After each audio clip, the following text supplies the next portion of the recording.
right, a beautiful morning. Thank you for joining us. It's Tuesday, and of course, we have one more day to wrap up July, and I'm excited because I love embracing new things.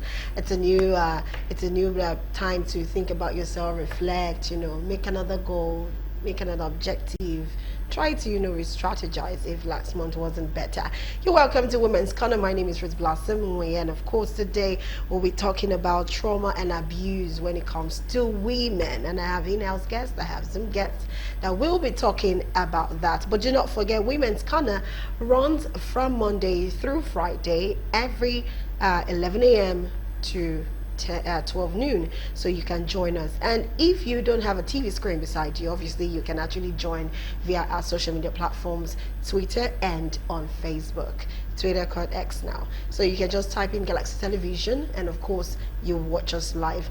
Then also, if you do not want to go through our social media platforms, you can also download Galaxy Television app on from Google Play Store and Apple Play Store. Just type in Galaxy Television and you will have it, so you can watch all our programs live and direct.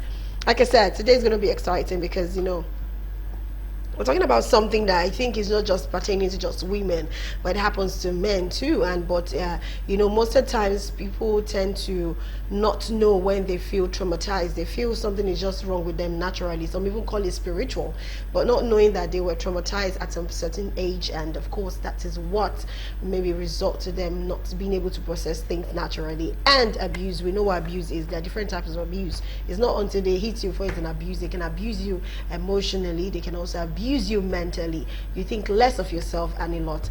It look as if I'm already talking, but I'm not talking because I have guests to actually dissect this and talk about it. So let's go on a short break, and when I come back, we will be talking about trauma and abuse in women, and I'll introduce my guests, then we'll start talking. So let's go for the short break. We'll be right back.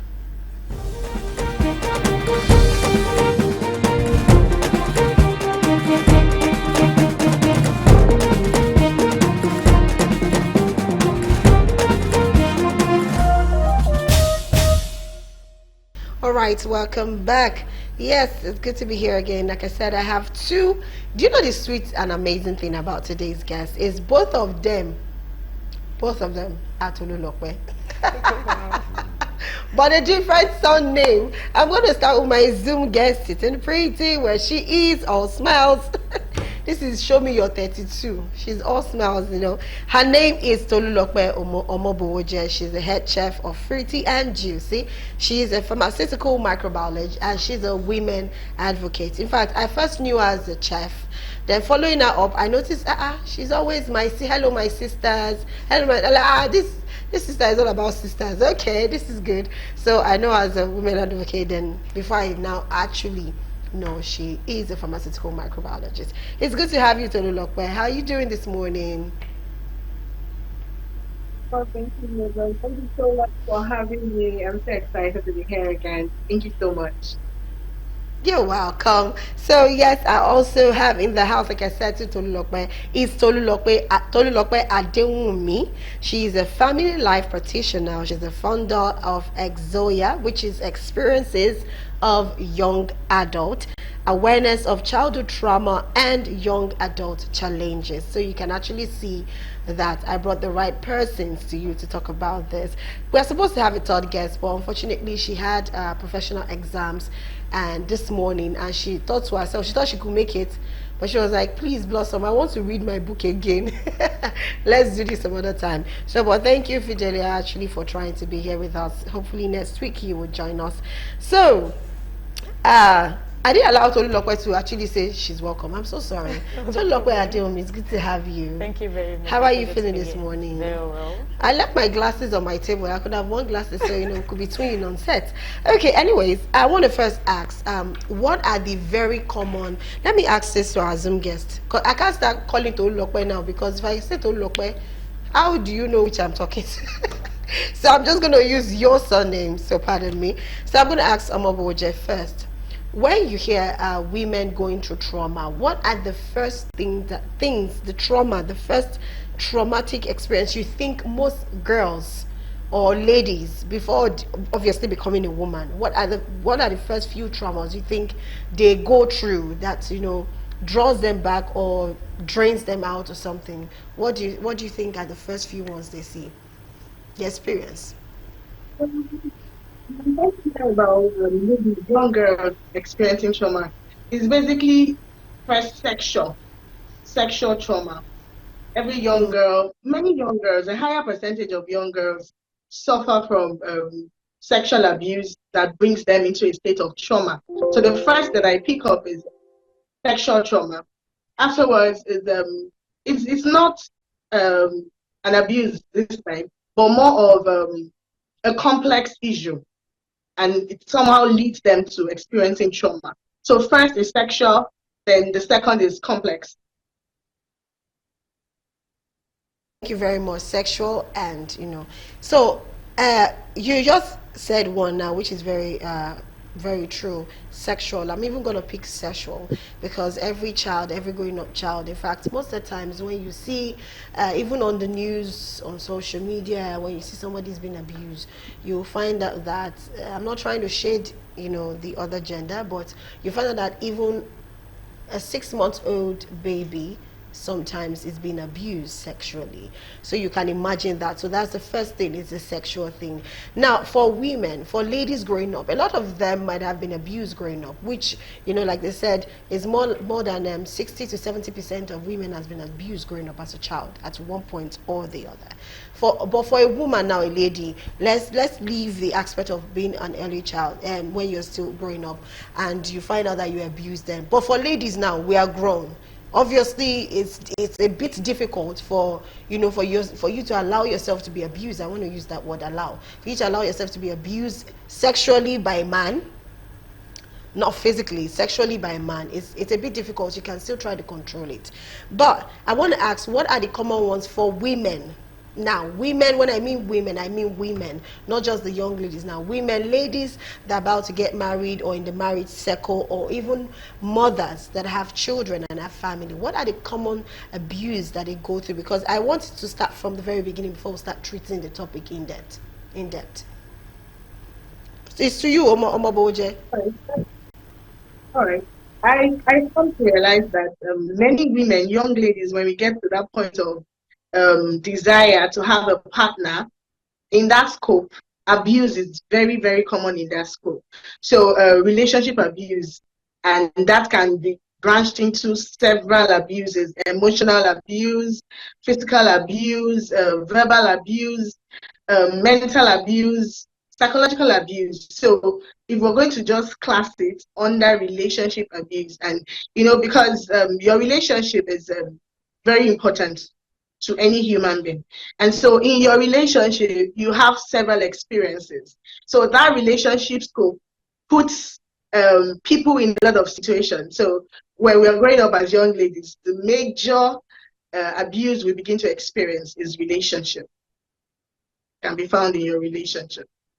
Relationship, great. I like that one. So I'm going to ask Adeomi now. She has listed some of the areas where we can be abused and and eventually get traumatized.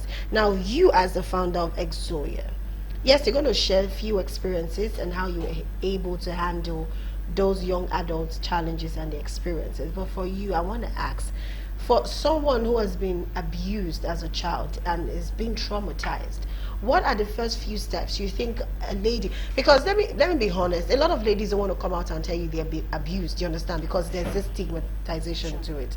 And sometimes even when you tell them, I'm an expert, talk to me, they still don't want to even talk to you.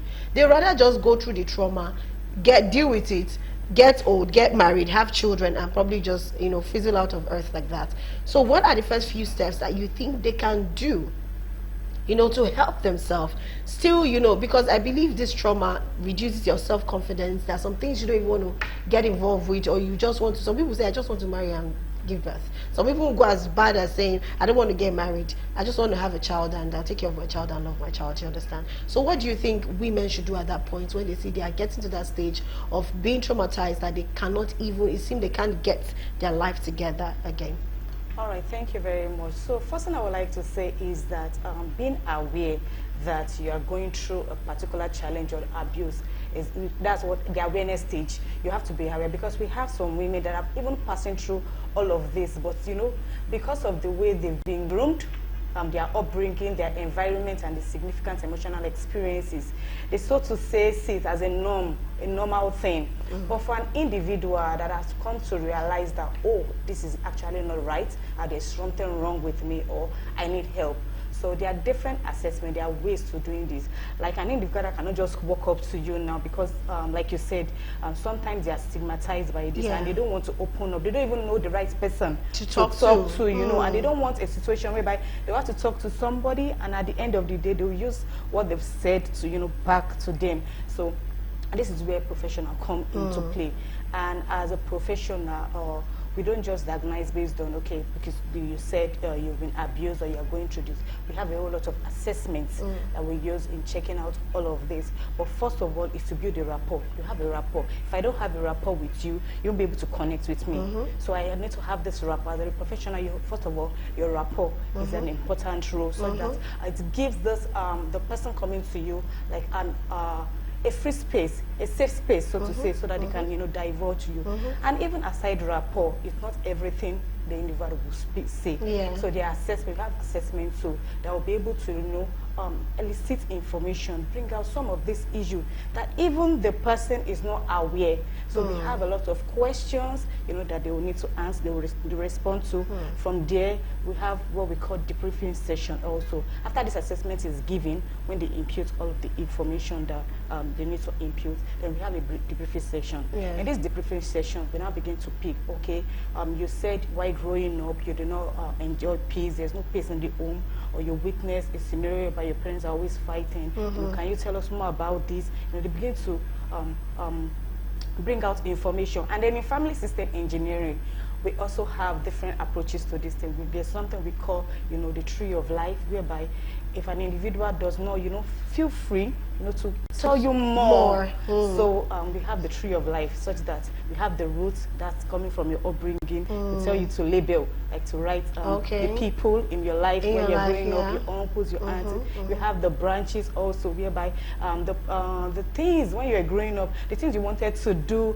We have the other branches to the left-hand side. You know, what hindered you from doing all of those things, your experiences. Then we have the fruits. That's the result of the things you're doing. So many things. And so with that tree of life, you know, we begin to be able to pick what, pick one after the other. And sometimes people are like, oh, how do you know that I'm going through this? You know, so these are the things, we have assessment tools for all of this. And then we begin to channel. If it's that you experience adverse childhood experiences, we know where to come in. If it's that while growing up, there are so many challenges. And if it's at that present moment, maybe you didn't experience all of that while growing up, maybe because the spouse you got married to, you know, inflicted beating on you, and so you'll be able to unravel things, I know, and you'll be able to, you know, deal with it. Exactly. Okay, so that brings me to this question, because I've seen a post like that. I think it was just, you know, somebody coming out on social media and saying, please hide my identity, I want to ask a question. Now, according to her, she was abused by not her father, her stepfather. You know, obviously, because there's always this abuse from stepfather most of the times. You hear that a lot. So she was abused, and the abuse was a sexual abuse, you understand?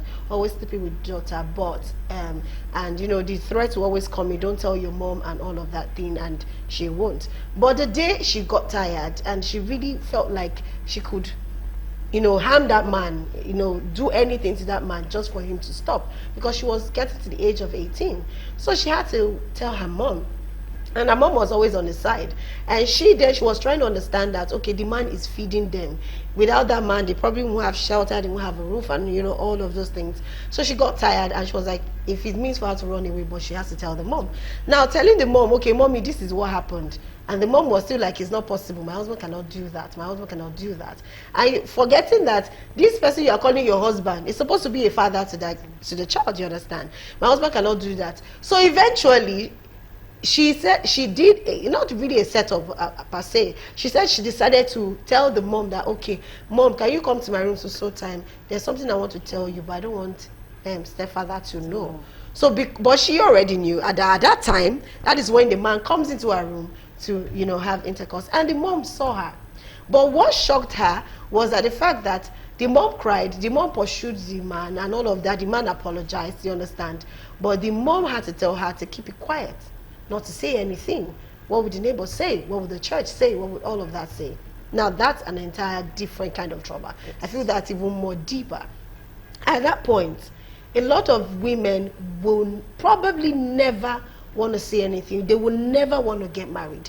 What is the thing you expect somebody like that to do? Because sometimes I feel like talking to someone, it would take a whole lot before she even comes to, and it might cause a lot of damage. Some of them toward the line of sexual workers. Some of them toward the line of, being a Ron's girl. Yes. Some don't even want to get married. They just feel that even if they give birth, they will never want to settle down, just because of what she goes through. So what's at that situation now? What do you think she can do best for her?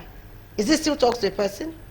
Okay, so I wouldn't say that she should just keep, you can't just keep something like that To because yourself. it has repercussion. It has repercussion on you as the individual and, generations unborn, the children you give birth to. That's why some of the things young people are experiencing is like from one generation to another. If it had been dealt in the previous generation, It won't continue. most likely the next generation wouldn't, take turns of this.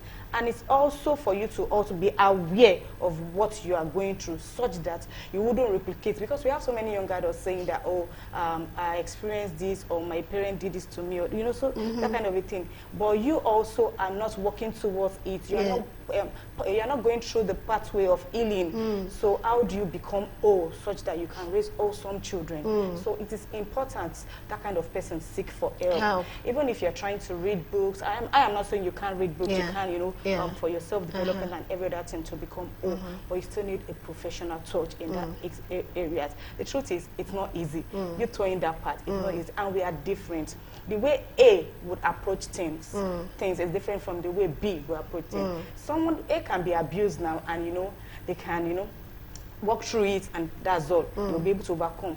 But that same person too, B can experience that same issue, and it will take a whole lot of time for that person to, in fact, it has to, before the person can get a the person has to go through a professional that can guide them, assure them that this process is a journey. It's not something instant. To assure them. So for that kind of situation, you also mentioned, aside of checking yourself that, okay, I don't want this. You see, whatever has happened in the past is not the person's fault. That is what you should know. Whatever has happened in the past is not your fault. But it's your responsibility to take charge of your life and say, oh, you know what, this is my life. What am I going to do from henceforth? So it lies in your hands, because whatever you do will make you or mar you. So for that kind of person, it is important you speak to a therapist. A therapist, okay. Yes, speak to a therapist. And there's something we call confidentiality.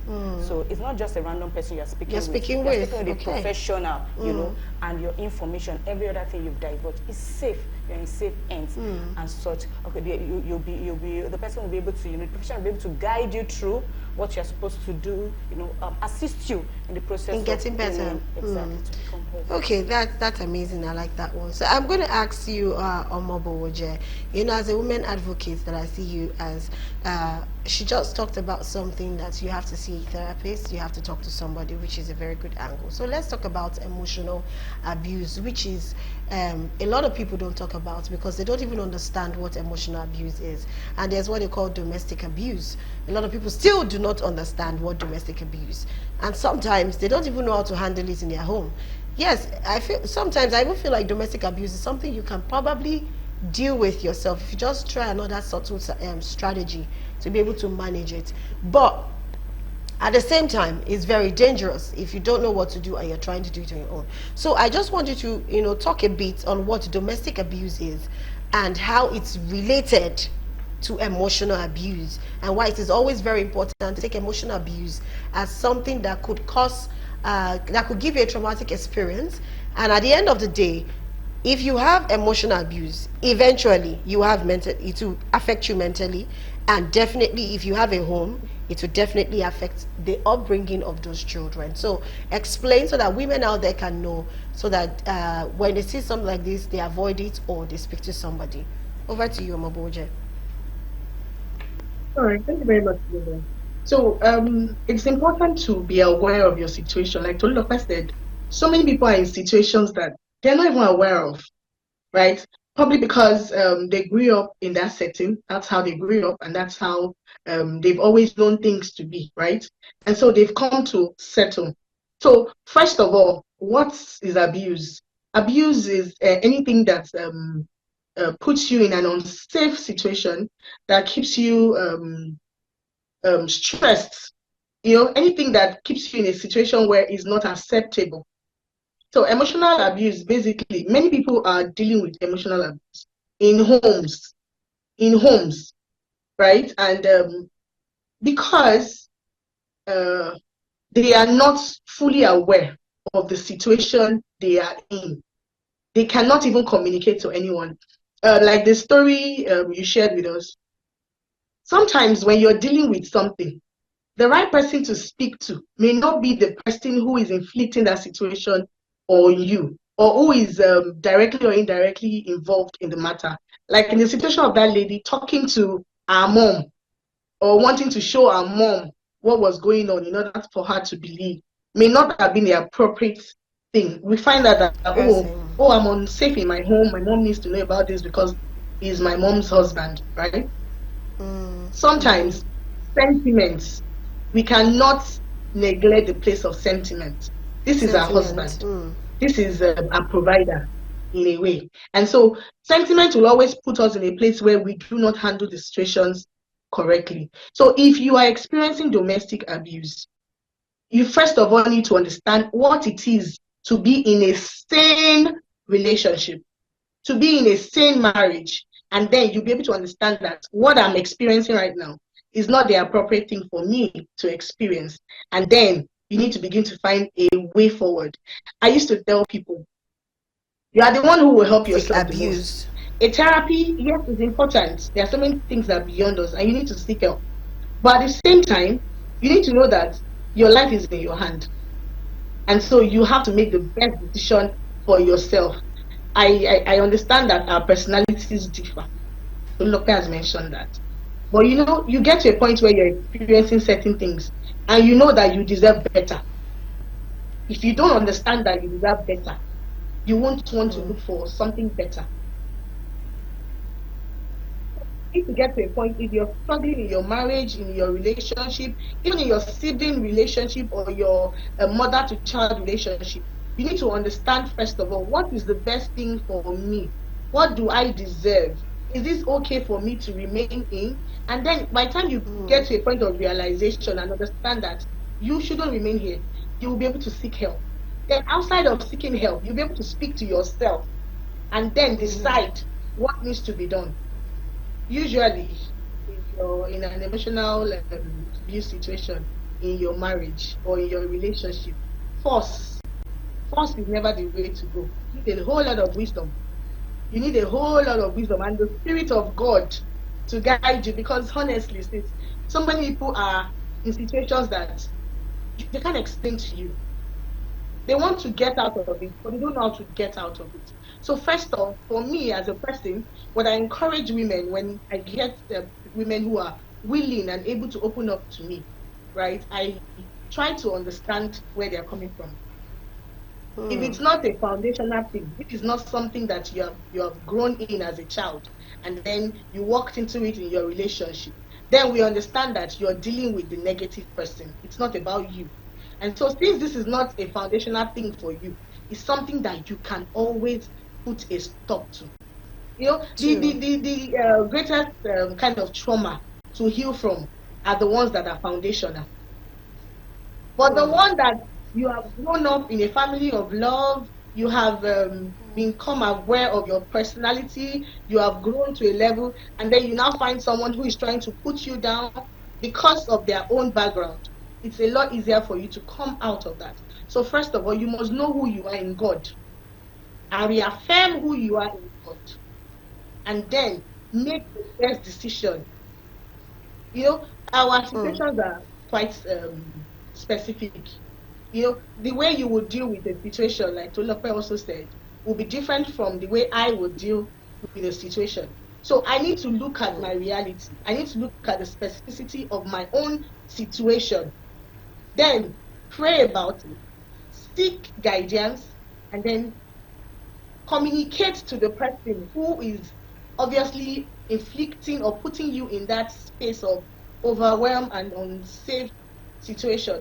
communicate to that person. And for you to communicate to someone who is abusing you domestically, emotionally, or in any other form, you need a lot of boldness so that it doesn't overwhelm you, so that that person doesn't gaslight you. You're obviously in a situation you don't like already. Someone has put you in a place of pain and pressure. It's hardly you will find people who will accept how they are treating you, accept their flaws. So you need a lot of boldness, a lot of preparation, wisdom, and practice before you confront such a person.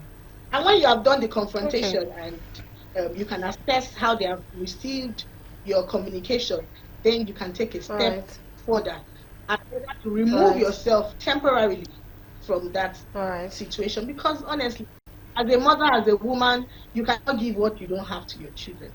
So you need to heal. You cannot. You need to restore yourself before you put back all of that baggage and trauma, so that it does not become transgenerational to your children.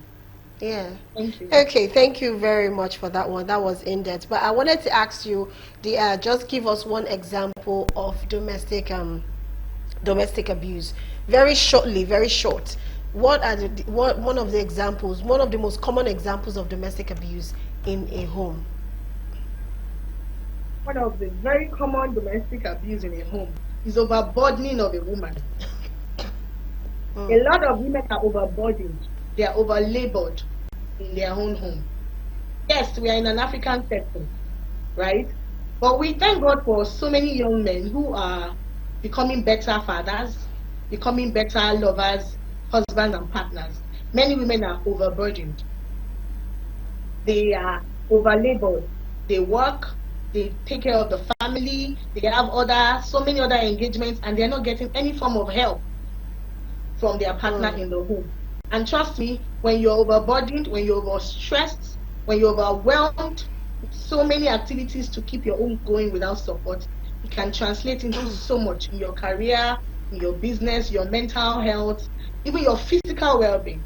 So a major domestic abuse in our homes today is overlaboring of women to keep the home running. Okay. Thank you very much. I'm going to spill the bean because Mama Boja is still packing the English, she's packaging it. What she means overlaboring, what she means overlaboring is that when men, you go to work, she goes to work, she still comes home, she cooks, she prepares dinner, she has clothes to wash, she has the dishes to wash, she has the home to tidy. You will not even still come back. You take your socks and put on the chair. You take your shoe and put it by the door. Your suit, I don't know, hanging somewhere. Nothing. You're not ready to do anything. Then when it's time for dinner, you cross your leg, you're in the sitting room, you're watching movie, or you know where it's worse is if you're a man and you're watching Ziboli. You watch other channels. What's the name of the I don't know, telenovelas, all those things, and she's in the kitchen, and when she does that, she has not probably had a bath yet, she has not even rested or sat down for like 5 minutes, and after that you eat dinner and you just go to bed. Then she makes those children go to bed. Now that is what they call, when you load the woman with work, that is what they call domestic abuse. So if you as a man, you might not even know that is what it is, or you as a woman don't even know that is what it is. So we are telling you now. So man, you can change, you can help out. We are not saying that you should do everything. No.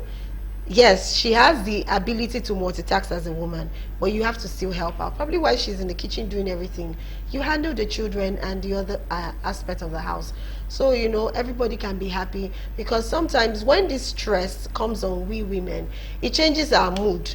And the other part, the other room too, they tend not to want to function well. Do you understand? So it's all roped together. They still be able to and the one you expect her to wear bomb shorts and look, sexy and all that, she cannot wear, but she will tie wrapper because that's the easiest thing she wants to wear.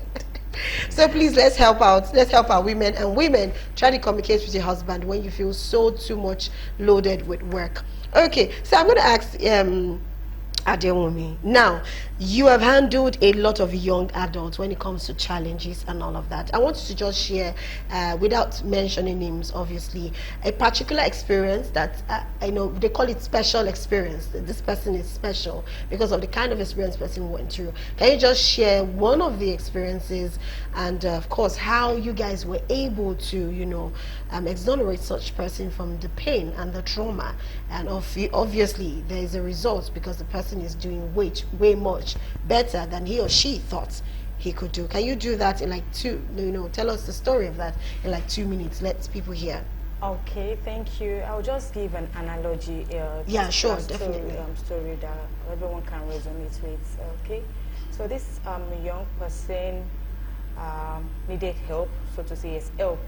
And by the time assessment was done and every other thing, I discovered that the issue this person is going through, stemmed from the upbringing. But while growing up, this person came from like six family.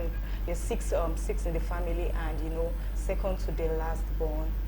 I was just trying his best, normal child now, trying your best to just be a child, play, you want to have fun and every other thing. But something happened with his academics, and he was struggling with his academics, and he had to open up that this is not just coming into light. He has seen that right from maybe from primary school, and so at the end of it, I discovered that when it was growing, the father was always saying, out of all the children I have given birth to, you are not doing well. I'm just wasting my money. I can't be wasting my money. And at the end of it, I discovered that the root cause is actually the parent. The parent. Not even because of the words the father was speaking to the child, but because there was something going on in the family while they were young. It was abuse, like physical abuse. The father was always beating the mom. There were always issues in the house. And as little as it was then, so anytime something like that happened and gets to class the next day, he won't be able to focus. Yes, whatever the teacher is explaining, nothing, sometimes you have to call his name repeatedly, and before he comes back, and it was affecting him academically, So his siblings were doing well. That was what I was trying to explain, that two people might be going through the same thing. One person will just, yes, take it away, like it does not. Yeah, some people are like that. While the other person, it will just break the person. Them. So it really broke this guy, and it was like he kept on managing, pushing. He himself did not know that was the root cause. He just felt, he felt maybe I was not reading well, or that kind of a thing. So that was it. The issue started from the home, and we're just grateful that you didn't throw the part of taking substance like drug. There are some children like that. Yes. They just want to be happy. They take substance. They mingle with people they're not supposed to mingle with, and before you know, they are off the line. So he was just concerned about himself that something is wrong somewhere. That it's not as if he does not read. He reads, but it's not just assimilating. What could be wrong? So it was when we did all this assessment and every other thing, found out that this is actually caused of what you are going through. And we had to give him like, okay, whenever you're in class, now that you're grown, whenever you're in class, can you take this off your mind? Like, take it off when your lecturer is teaching you. You just have to focus. Just take your mind a whole lot of it. It's coming by you. So sometimes flash will just come. And just see like a mini picture of what has happened. It may not even be maybe right from when it was little, that flashback, and like, okay, so just have to take it off your mind gradually. Then there are a lot of assessments also we did to ensure that that is being, and gradually was able to pick up. Yes, picked up, and he did better in his academic because he knew that was the problem. Right. So when he is reading, you just know that I'm going to focus on my academics. See, that's my past is no longer that was my past. This is my present now. That's my parent life. They live their own life. This is now my own life. I don't want it to affect me. Am I going to change the narration such that my own children, the children you're going to give birth, they get better. They don't meet the same you that you've been taught. They meet a better person. and they will try to check his personality, temperament, and every other thing. These are the things we worked on to ensure that the path to healing is, it's just a step at a time. Healing is a journey, it's a step at a time. But just be aware that you are going through this and have this consciousness that I want to overcome. I really want to, I really want to be whole. And then words of affirmation, like we always do to our clients also, it can be in a recorded file. It might be recording that you have to plug your ears, you listen to it. Things to motivate you, to let you know that, oh, whatever has happened to you, it was in the past. You have, you can create the future that you desire. Exactly. So your past does not define you. Your upbringing does not define you. What do you want as a person? What is the future you want to see? What do you want to create? You begin to work towards this vision, to work towards this vision. That's an amazing story. Thank you for sharing that one. I'm so excited that the person was able to get out of it. The sweet thing I like about experts or therapists is the fact that sometimes they help you locate, I'll use the word locate the problem when you don't even know what the problem is, but you just know you have this issue. But they help you locate the problem, and it's so amazing the way you just see yourself get out of that problem and become better. Sometimes I call them that they have not the magic touch, they have the magic mind. It's like they are in your mind and they know how your mind works, and they help you to restructure it. And another thing I picked from what you said is words of affirmation. A lot of people don't do that. Me, I believe as a woman, even as a man, you should have words of affirmation.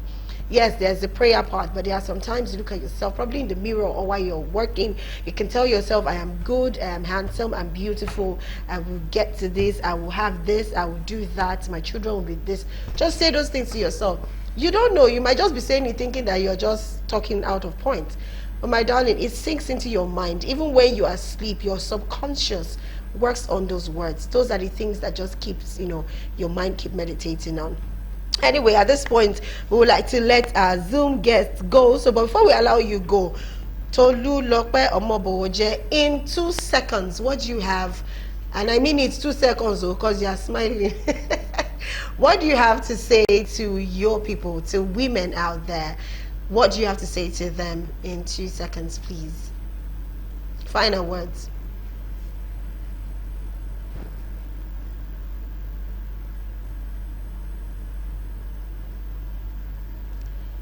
We can hear you, Tolulope. We can hear you. Can you hear us?